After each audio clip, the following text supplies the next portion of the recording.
January 5th, National Bird Day.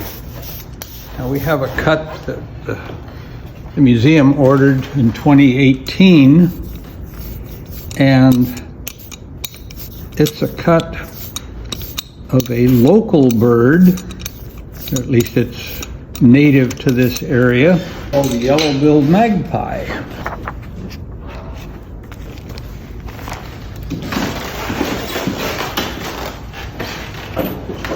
For all you bird lovers out there,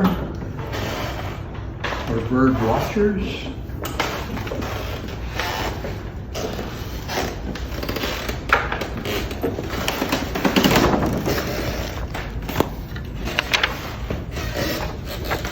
National Bird Day.